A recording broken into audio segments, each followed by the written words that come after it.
Receive incongruous assurances from a spider god. Realize your ghost problem could be hereditary. Reconcile that the spirit world may really hate your singing voice. All this and more to excite, thrill, and spookify. It's from the Parlour. It's filled with stories. It's another Parlour Stories edition of Odd Tonic.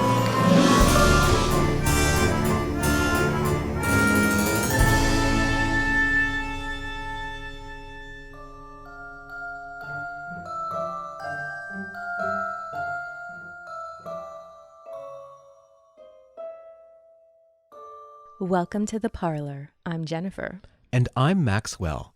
Come out from that summer heat, dear guest. Join us on the settee and cool off with more chilling parlor stories, true tales of the unexplained, sent in by listeners just like you. Think of us as your paranormally powered AC unit. And you're going to need that AC if you're steadfast with your goth look in the summertime. Oh, yeah. We certainly have difficulty parting with our velvets and dark colors this time of year, don't we, love? Mm-hmm. Whatever will we do when summer hits broiler mode? Well, you know how I love my parasol. Yes, I do. I honestly don't mind switching from black to lighter colors. I mean, if anyone has seen the movie Practical Magic, I love the aunt's wardrobe. She does. Plus, it's fun to switch back to black in the autumn. It's just so romantic. Obviously, I haven't given this any type of thought. Obviously. So do we have any last summer goth tips for our listeners? Avoid the sun, she says, while still wearing all black. And seek out supernatural cold spots. Oh, yes. That should help out. If anyone has any spooky road trips or other plans this summer, we would love to hear about them. Isn't every lighthouse on the planet haunted? It's a perfect summer trip. And remember to pack Odd Tonic for all your travels. Bring us along in spirit. Speaking of spirits, we have a few in our parlor stories this evening. So true. Tonight, we'll move into an apartment with some very scary amenities.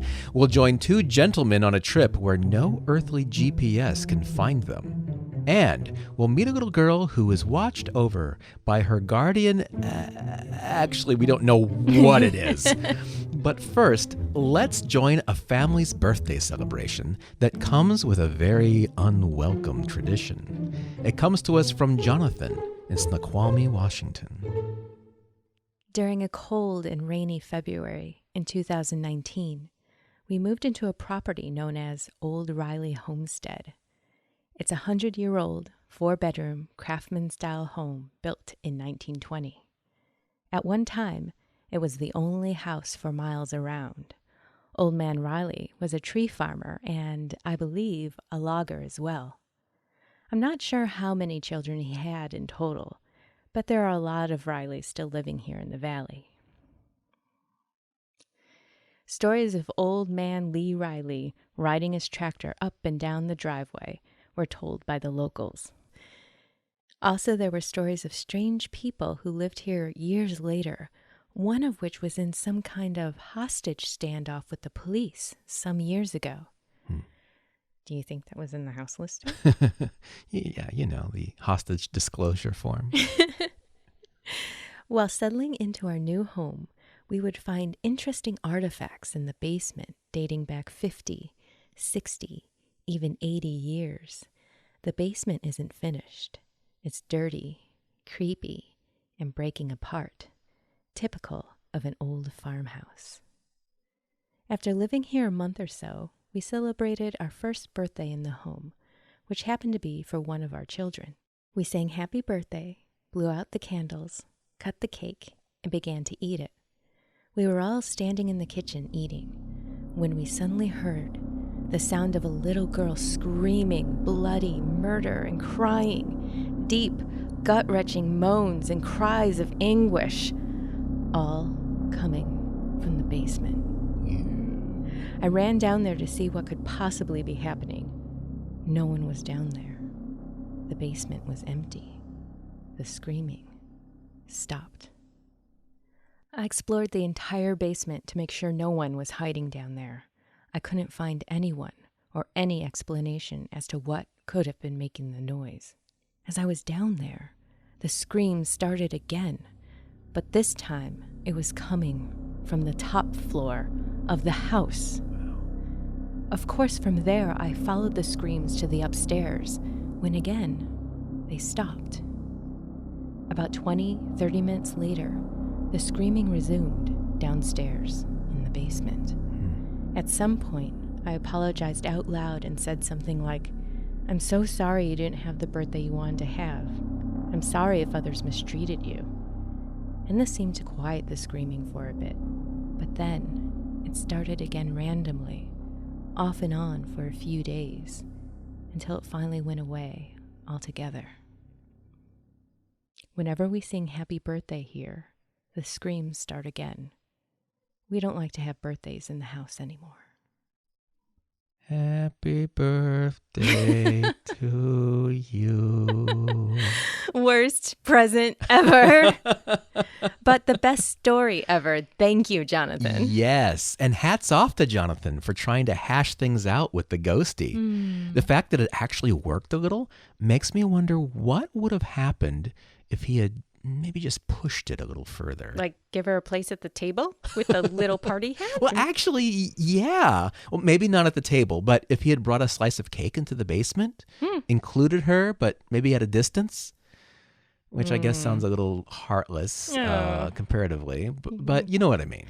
Yeah, but we know how the story usually goes once you invite the paranormal to your table or into your life. Right. You've got dude feeling up your leg. Exactly. But we'll see in this next story from Christopher, sometimes the paranormal will move right in without an invitation. I rarely tell this story to anyone because it sounds so completely unbelievable. You've come to the right place. It's not worth getting the raised eyebrows and the soft, okay, that the story often prompts. However, since you are odd and explore the strange and unusual, I suppose you may appreciate it. We will. Thank you, Christopher. My wife and I moved into an apartment in downtown Denver a number of years ago, fairly early in our marriage. Sometime around the early 2000s. It was a terrible basement apartment in an old, run-down city building. We had one basement window, and it looked out into a parking garage, and it was placed next to a power generator. So when pigeons were not walking into our kitchen, diesel fumes were pouring in. It was a small one-bedroom, and from our bed, we could see the living room and the front door. We got it for the location, but yeah, not sure it was worth it. Not worth it. Before I get into the tale of what happened that year, I should tell you that my wife and I are no strangers to the paranormal. She grew up in a house haunted by her grandparents, and I had at least a couple of ghostly encounters as a teenager. In general, we are welcoming of the supernatural and do our best to understand the situation before calling in priests, shamans, and exorcists. Burning the place down, that sort of thing. In this case, we should have made that call. The disturbances started small and were no more unusual than what we'd expect from an old apartment building in the city. The cat would watch things that weren't there. Sometimes things would become misplaced. We would hear voices at night. As the months went on, the disturbances started escalating. We would hear footsteps above us walking day and night. Increasingly, we would also hear the front door open. As mentioned, we could see the door from our bed, so while we could hear it open as clear as a bell, it was obviously closed. It got to the point where we began barricading the door every night with a stool, saxophone case, books, anything that would topple over and make a huge ruckus if the door, in fact, did open. The door remained closed, saxophone in place, even though we could still hear it open. The upstairs racket got worse. We would often hear shouting and yelling, and decided that our upstairs neighbors must have been in a terrible relationship. As we got closer to the event that marked the crescendo, things were getting quite troubling. Sometimes we would come home and every cabinet door in the kitchen would be open. The faucets would often be running. The sounds of the fighting upstairs were getting worse. One night in early winter, we came home to find dozens of guitar picks lying on the floor. We didn't play guitar and, at the time, didn't own one, let alone picks. They seemed to be everywhere, like an infestation. We collected them and began to wonder if we were being burglarized. But when combined with the opening cabinets, running water, voices at night, and the sound of our door opening, we figured we weren't. Within a day or so, all of the guitar picks were gone, as if they were never there. This all escalated and escalated until finally one night we woke to a home invasion. A young man opened the door, moved past our barricade, and looked into our bedroom. I could see him so clearly. I saw what clothing he wore, noted his blue jeans and ball cap. He lifted his arm, as if he were holding a pistol. I broke out of bed and charged him. There was nothing there. My wife and I searched everywhere in the apartment, the bathroom, the kitchen. No one. The door was closed, the saxophone case in place. Complete silence. We moved out of this apartment as soon as we could. Yeah. A couple of years later, when my wife was getting her master's degree, one of her classmates talked about our apartment building and how strange it was. She couldn't believe that he had lived there too. Then it was realized we lived in the building at the same time that he had. In fact, he had been our upstairs neighbor. He worked the night shift and was never home. He lived alone. He certainly did not pace the floor and shout at his spouse night after night. And what's more, he thought we were the ones fighting. In fact, he said he almost called the police once or twice because of how bad the fights got. My wife and I are not fighters. In our 20 years of marriage, I can count on one hand how many times our voices were even moderately raised. One night, this classmate said that he had sworn he heard a gunshot. It was in the early winter, quite probably the night that we saw the apparition. It doesn't take much to figure out what happened in that apartment, and it saddens me to know that it plays itself out year after year. We live in California now and have a lovely home with a yard. And now we do have a guitar. It's odd, however, I can't ever seem to find any guitar picks. Great story, Christopher. Thank you so much. I love it when there's confirmation to the weird thing that's happening. Right. What were the odds of them meeting their upstairs neighbor? I know, it's crazy. But you know what? Something like that happened to me once when I was living in Minneapolis as a young lad. I had just gotten a job at a retail store, and I was talking to one of my new coworkers. And we were just doing the small talk. You know, do you live downtown? Yeah, I live downtown too. Yeah, where do you live? I live in the Luring Park area. Oh, yeah, really? Me too. That's cool. Like, what building? Oh, I live in the something or other building. Oh, really? I live there too. No way. Yeah, really? Oh, wow. What floor? The third floor. I live in the third floor. No. She was my next door neighbor. Wow. But the odd thing of it was, is while we were talking, I noticed that her face kept falling a little bit more and a little bit more. For whatever reason, she was not really hiding the fact that she wasn't thrilled to have somebody that she really knew as a neighbor, or maybe me specifically. I was young and nerdy, I'm sure. And maybe we could carpool and have sleepovers. Yeah. I was probably highly exuberant at that age, which just goes to show that you can't choose your neighbors, much to the chagrin of this coworker. And much to the chagrin of Allison, who sends us this next story from San Francisco. When I was 6 or 7 years old, I would go into my parents' room at night to sleep in their bed. This drove them crazy, of course, but I insisted.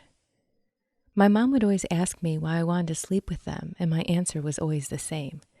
I had a bad dream. This was a lie. I didn't have bad dreams. I had bad wake-ups.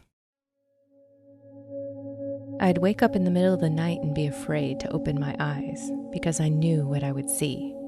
I knew he would be sitting there in the corner of my room, on top of my desk, or sitting on top of Barbie's Malibu dream house next to my door. When I finally got the courage to glance over, I was always terrified. I was also always right. He was short, about 4 feet tall. He had a thin, pointy beard and wore a wide-brimmed hat with a feather in it. He never said anything, and he never moved from his spot. He just sat there, looking at me and smiling. If I started to cry or call out for my mom, he would raise his finger to his lips to shush me.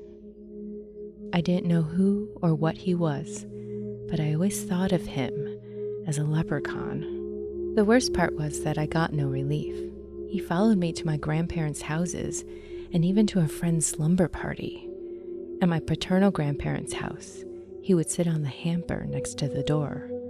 I would close my eyes and run out of the room crying, terrified that he would grab me. In my other grandparents' house, there was nowhere for him to sit, so he would just stand in the doorway. Yikes. I was trapped and terrified, so naturally, I wet the bed. Wetting the bed, unfortunately, became an issue for me during these visits. At the party, he sat on top of my friend's upright piano and stared down at me. I was so afraid that I pulled my sleeping bag up over my head and, you guessed it, peed myself. Then one day, after years of torment, it just stopped. As time went on, I convinced myself that I had really been dreaming all those times, that it was just silly little kid stuff. Then, one summer, I was home from college. My mom and I were up late talking and somehow got on the topic of scary stuff. And my mom says, yeah, when I was a kid, I was always afraid that Rumpelstiltskin was going to get me. I used to think he was sitting in my room watching me sleep. I was stunned. My mom started freaking out because of the look on my face. So I told her about my leprechaun and described him to her. I told her about the hat, his beard, and his creepy little grin. This was the only time I've ever seen the color drain from a person. As I described my years of torment, my mom started crying. She had no idea what I had been through, but her experience was the same with being watched and being followed from house to house. She had also convinced herself that it had all been a dream.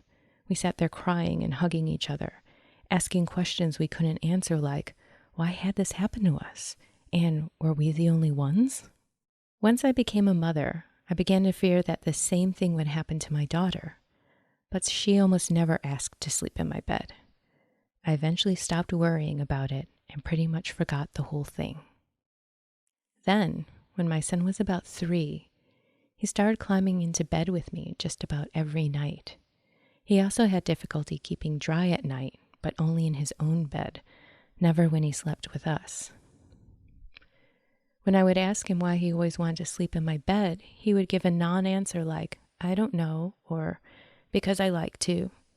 I never asked him if he saw a little man in his room at night because I didn't want to scare him. But more than once I heard him talking to someone late at night. When I would check on him, he would be alone. And then he always asked, could he sleep with me? What does that leprechaun want? Just think of it as the family gnome. I'm sure it'll be fine. I'm sure it'll be fine. Honestly, I love that we read this story because I saw it circulating a few years ago online and I've always loved it. And I had no idea my friend Allison was the author. So when I realized it was her during her submission, I kind of fangirled all over it. It was pretty delightful. Yeah, small world, right? I know it's straight out of Monsters, Inc., but there has been speculation for decades that some phenomena seems to feed off the fear of those they're harassing. So do you think that's what's going on here? It could be, but I don't know. It does feel so personal. It would be interesting to look into it maybe being tied to an object in the family that they've kept around instead of maybe the family themselves. That's a really interesting thought. All right, Allison, start cleaning out the closets. Hold the object in your hands. Now, does it spark Jeepers Creepers, get rid of it. Super creepy story. Thank you, Allison. Yeah, thank you so much. When we return, we'll take a terrifying road trip into the unexplained and have a nice cup of cocoa with a spider god. But first, we're going to take a quick break and check under all the beds and inside the closets. Don't turn out the light. Tonic will be right back. This is one of our favorite moments in Odd Tonic, when we get to thank the Patreon donors who contribute monthly to our podcast's methods and madness. By supporting us on Patreon, you absolutely and directly help the production of the show in countless ways. You absolutely do. And this month's supporters include the Salish Sea Sirens. We hope you enjoyed last week's mermaid episode. As well as Sprue Loose Minis. If you're into gaming miniatures, he does amazingly detailed painting. You should check it out. Definitely. And 4Perf Productions of Wilmington, North Carolina. I have worked with these guys and they are amazing. Definitely check them out for all your film production needs. Thank you so much. We also have some individual contributors, Leslie, Donna, and last but not least, Stephen. Thank you so much. Thank you for supporting our eccentric endeavors. Would you like to support the show and hear your name, nickname, business name, or favorite pet called out in a thank you on Odd Tonic? Of course you would. Head over to our Patreon to check out this and other fantastic reward options. You can find us at patreon.com/oddtonic. Now let's return for more personal paranormal parables. Welcome back. So far, we've toured a haunted apartment with the added perk of free guitar picks and a ghost that is maybe just upset about not getting any birthday cake. Now let's explore the realm of trickster gods and how some of them may roam among us. All cultures have tales of the trickster, a crafty god or creature who uses their cunning to get food, steal precious possessions, or simply cause mischief and inconvenience because it's Thursday. In some Greek myths, Hermes plays the trickster. He is the patron of thieves and the inventor of lying. Ooh, thank you, Hermes. In Slavic folktales, the trickster and cultural hero is combined into Kucha, the Russian raven spirit.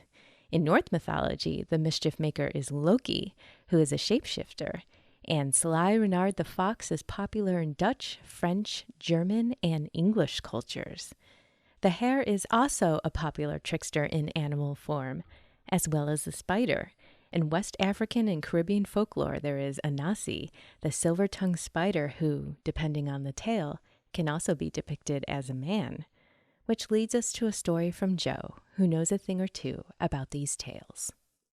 I studied world mythology when I was in college and have always felt a kinship to the trickster gods. Lessons hard learned fit my MO, as well as general mischief. Troublemaker. This sets the stage for my story. It was 2008 in Seattle when I sat in a hospital cafeteria. It was late, around 11:30 p.m. I was drinking a cocoa, trying to process. My almost brother-in-law had fallen off a balcony and had experienced a major head trauma. We didn't know if he would ever wake up. So there I was, putting myself back together so I could support my sister. I was sort of in my own world until I noticed someone about 10 feet away walking up to me. He wore dark sunglasses, a yellow jewel-toned suit, and a matching fedora, black rim. He put his hand on my shoulder and sat down. My first thought was, what now? Hasn't this day been long enough? Then he flashed a grin that put me at ease. He was clean-shaven and looked middle-aged, but I knew who he was.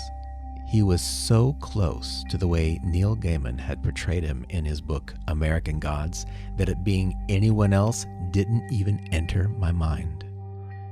It was Uneasy. "He's going to be okay," he said, smiling. He lowered his sunglasses and looked over them at me. His eyes didn't look right. They were dark and sort of glinted red, the way super dark brown hair reflects in the sun. Then he handed me a lime. "You're gonna want this later." And with that, he got up and walked off. It was a strange, jittery sort of walk, like too many songs going through his head and he wanted to walk in rhythm with them all. I looked down at the lime thinking, what am I supposed to do with this? And when I looked up, he was gone. The door out of the cafeteria was about 30 feet away. To clear it in the time that I glanced down at the lime, he would have had to have broken into a run. And I'm pretty sure I would have noticed that. So I went back up to the room where my sister's fiancé was, lime in hand. My sister looked at me and said, "I really need a drink, like a margarita or something." I handed her the lime and said, "Well, here's a start." She looked at it, then back up at me. "Where'd this come from?" "Uneasy, I think. He was in the cafeteria. Said he's going to be okay." He told the truth in a very Uneasy way. My almost brother-in-law lost about 20 years of memory and didn't remember me at all. He lived, but wasn't the same. The marriage never happened. He's doing okay, living a life different than he was on track for. As I've said, Trickster Gods are a theme in my life. There was that time that I met Coyote, but that's a story for another time. This is a fascinating story, and it creates far more questions than it offers any answers. Sometimes I don't like knowing the answers. You know me. The mystery is charming enough. It makes life more colorful. I agree. Thank you so much, Joe. I just love this story. Mm-hmm. Well, if any of tonight's Parlour stories have you seeing red or feeling blue, then you are primed for our next tale from S, who submitted her story anonymously. To understand this story, you need to understand a condition I have. I have something called synesthesia.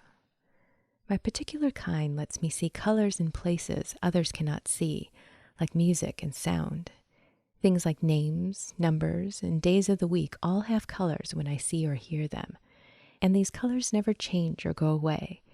It is involuntary, and I cannot choose the colors. The colors have no symbolism, they just are. When I get to know people, I see colors as well. Their colors, to continue the pattern, are set. They never change, except in one case. When I saw my father, there was no one color. Multiple colors flew by almost as fast as a flip book. It went on most of my life. At one point, when I was 8 or 9, I went to my mom and I said, "Something's wrong with Dad." She replied nothing was wrong with him, but something felt off. I felt afraid of him and was wary, even as a child. Having him for a father was painful. He was never physically abusive, but he spun my world into a tangle. I was either isolated by him or mentally and emotionally tortured by him, especially when I was young. When I got older, I shut down and acted like I was emotionless to keep him at bay. Instead, he thought he had broken my mind and decided to teach me how to manipulate people. He showed me the world he saw, the world where people were toys and their minds were made to be broken. In my young adulthood, the abuse he had caused my family finally came out. A lawyer was reached and he requested testimony from me to help prove how dangerous he was. My dad found out about this and began to try keeping me close. He would say I was a lonely little island, just like him, that no one would understand us and the world was against us. He said this all in fear, and rightly so, because I wrote everything down in testimony for the lawyer. I exposed him. We were placed in family counseling, and our counselor began to see me separately. She began to suggest that something was wrong with him, and I told her what he would do to me in my childhood and what he would teach me later on. Between this and the careful analysis, they discovered my father was a sociopath. I was given a book, The Sociopath Next Door by Martha Stout. The more I read it, the more I realized they were correct. His manipulation, his abuse, his being able to hide for years, even his teaching me in order to create an heir, was all part of his sociopathy. I felt sick, but I devoured the truth in those pages, and after years of fast flipping colors around my dad's image, they went still. What was left was an inky black color, absent of all color and light, just like my father. Wow. There is an amazing YA thriller ready to be built out of that experience, S. Get cracking on that, because I want to buy it. I think she deserves all the royalties after living through that story. I know. It's amazing, right? Wow. Thank you for sharing, S. And congratulations on getting out of your childhood without being driven insane. Well done. Speaking of driving into insanity. Oh, well done. Our last tale comes to us from Wayne, who tells of a road trip that he will soon not forget. Wayne writes, Dear Jennifer and Maxwell, over the past few months, I've really enjoyed your podcasts. Oh. Yeah. The fascinating stories and superb storytelling make the show a must-listen-to event in my household. Aww. That is so nice. After listening to stories of people being transported to other worlds or being unsure of where they were at a given moment, I wanted to share an experience I had. 3 years ago, the week after Memorial Day weekend, a friend of mine, Joe, and I were traveling to Wonderfest, a convention dedicated to science fiction, fantasy, and horror scale models. Wonderfest is considered the top convention of its genre, and modelers from all over the world come to show off the latest builds and enter a big contest. I have tagged along and attended this convention with Joe since 2002. We live in the Knoxville, Tennessee area, and we travel up I-75 to I-64 to Louisville, Kentucky. It's about a 4.5-hour trip. Joe and I have taken this trip many times. I know the route from Knoxville to Louisville very well. I have many of the landmarks and exits memorized, and Joe and I keep a travel journal. Our trip started as normal. Joe picked me up from my house, we gassed up the truck, and we were on our way. The weather was not unusual for late May, early June in Tennessee. The temperatures were in the upper 80s. It was a bit overcast, but there was no sign of rain. Joe was traveling at his usual speed, just a few miles over the speed limit. Because of his daring, we were on the lookout for the highway patrol. The last thing we wanted was to get a costly speeding ticket. Joe and I chatted as we usually do about the con, the guests, who was entering models in the contests, just as we had done many times in this trip. We would usually get quiet about an hour and a half in and just relax and enjoy the nice scenery of Tennessee and then Kentucky. I enjoyed a few moments of silence. It was nice. The sun came out and it was big and bright. I closed my eyes and rested for a few moments. Then I began to feel uneasy. I didn't know why at first. The traffic was light. There was no delays or construction issues. I couldn't put my finger on it until I started to look around. And then I realized I didn't know where I was. I didn't know where I was at all. Nothing looked like it should. I know that part of 75 quite well. We should have been leaving the last of the foothills of Tennessee and just entering the flat landscape of Kentucky. Everything looked gray. The sky was a flint gray. I thought it was cloud cover, but it looked off. There was not the usual irregular effect of clouds. It was flat, like the felt of a pool table, all a consistent gray. At the highway level, the road looked normal. 75 is a divided highway, so sometimes drivers going north can't see the south side of traffic due to trees or rocks. That was not unusual at first, but as we kept driving, I realized I never saw the other side of 75. And the surrounding ground didn't look right. It was far too flat and too rocky. The trees were stunted looking. There was a strange wispy fog. Not really a fog, but more like something alive that hovered and swirled close to the ground, like mist rising off a hot asphalt after a summer rain. But this wasn't mist. The road was totally dry. I was becoming more and more uneasy. I still did not know where I was. None of the normal landmarks or exits were visible. There wasn't even a single mile marker, just the 2 lanes of 75 going on and on. I don't remember any traffic during this. It was just me and Joe and his little truck traveling along a strangely unfamiliar road. This continued for what seemed like an hour or two, but to my recollection, it was only 15 to 18 minutes or so. I stayed quiet and continued to search for something familiar. I honestly didn't want to tell Joe that I was freaking out. If I had passed a sign that said we were in Canada or Russia at the moment, I would have believed it. I kept my eyes forward in the hopes that I would spot a familiar sign, signal, house, exit, anything that would give me an idea of where I was. I checked the time on my phone and realized the time was correct, but I wasn't getting a signal. Then I noticed I wasn't getting any kind of update on my location on my phone. Even with a weak signal, I usually get that.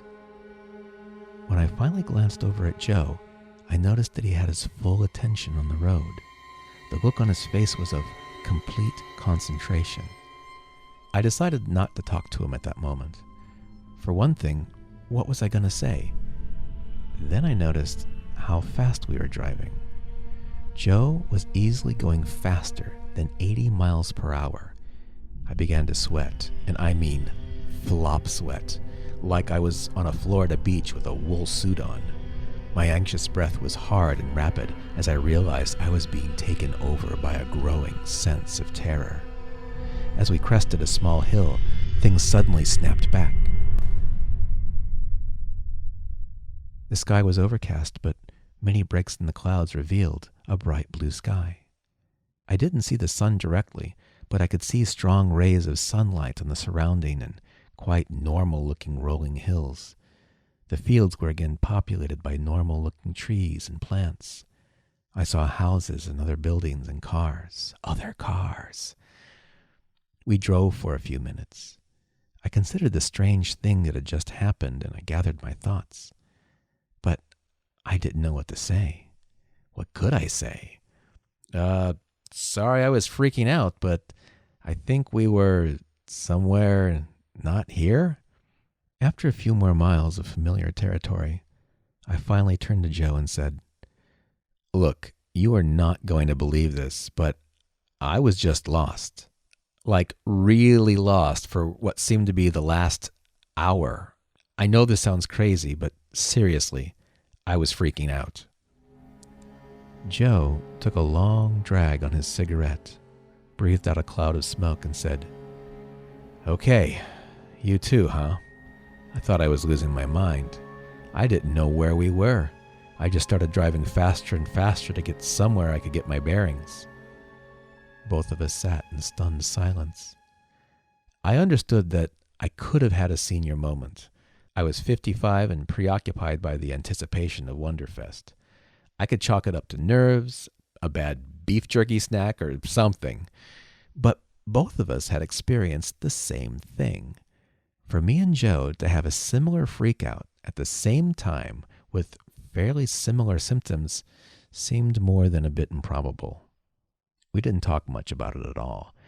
We attended Wonderfest without ever breaching the subject. I didn't want people to think I was crazy, and Joe felt the same. However, on the way back home to Knoxville, boy, did we talk about it. What could have happened to us? A weapons test at an army base? A new kind of microwave or ultra-high frequency radio waves? A local magnetic event? We came up with plenty of ideas and theories, but we could never figure out a plausible answer. There was just no explaining our weird trip on that strange stretch of road, or how we felt during that shared experience. Wow. This story is just a veritable laundry list of everything that you can expect in a dimensional shift story, right? I mean, there is the uneasy feeling just out of nowhere, this feeling that something is wrong. And then you're looking around and everything is gray. The sky is gray. Out of place and out of time type of. Yeah. And like the foliage is usually like dead or stunted or like kind of like reeks of sort of death in a way. And everything's still and right, no people. Yeah, they saw no cars. And the mist, right? There's always a mist. Always described the same way. It's like anthropomorphic. It's alive. Anyway, I was absolutely waiting when I was first reading this story for the very last box to tick. And that is that the mist surrounds their car. And then when they got through the end of the mist, they had no skin. Not that story. They suddenly found themselves at the convention like 2 hours ahead of time. Right. Or they found themselves like in a different part of the country. That's always, or that they had like massive missing time where they like arrived 6 hours late or something. Those are the three things that always happens in these stories. These guys lucked out. And they got to go to a minis convention. It's Right. like a holiday weekend. I do wonder how nervous they were when they were driving home. It might have been quite a relief to finally pull up in a familiar driveway and know you made it home. Yeah. I think you're right on the nose with that one. Well, speaking of coming to the end of the road, that wraps up another Parlour Stories episode of Odd Tonic. If you have not yet sent us your true and unexplainable story, no excuse. And we know you have one. We know you do. Please share it with us. Send it to theparlour@oddtonicsociety.com. And as always, either spelling of parlor will reach us. Plus, remember to subscribe so you never miss a show, and leave us an iTunes review so other aesthetes of the unknown can find us too. We'll be back next week with more weird history, strange science, and the paralyzingly paranormal.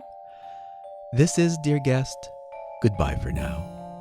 But remember, if you're ever with your family in an old farmhouse, and during a festive sing-along, you suddenly hear strange, disruptive noises emanating from the dark, dank, and crumbling basement. Don't worry. It's just us. Good night.